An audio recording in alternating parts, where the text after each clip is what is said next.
you know what?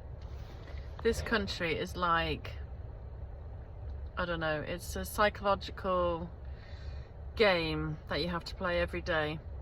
That I just turn on the radio, and on one hand they're talking about the government's worried about the state of this country and its military response and capabilities, and then literally in the same breath there's MPs then saying we've got to take down all these national flags, they're a sign of division and racism.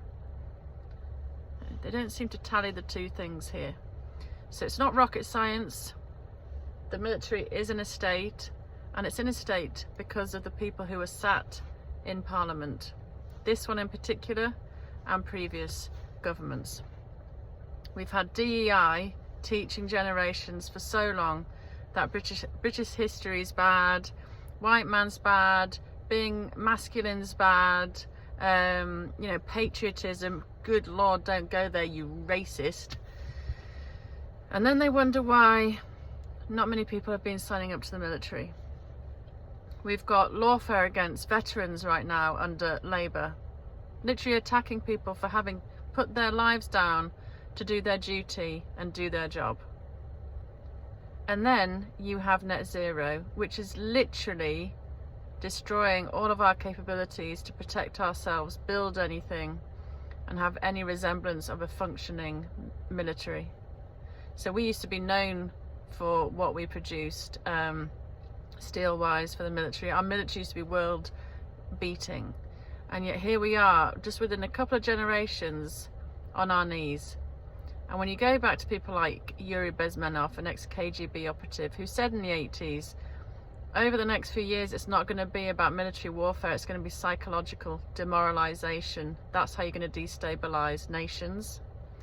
That is exactly what we've seen.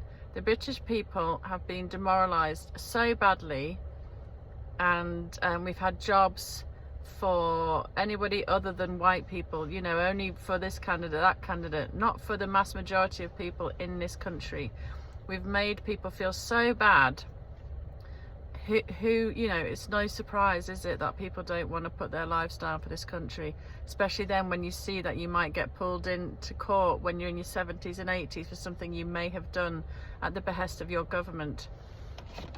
Meanwhile, we have the likes of China, who's building everything en masse, building coal stations by the day to produce everything, taking all of our industries, and at the same time teaching their children that patriotism comes first, number one. Even young kids showing how to put rifles together. You've got China ploughing up food everywhere possible for food supply, which is a number one kind of war effort to make sure you can provide for your nation. Meanwhile, we have Ed Miliband covering every bit of arable land that we have left after all the farmers have closed with solar panels that China again has been found to have put in remote kill switches here and there.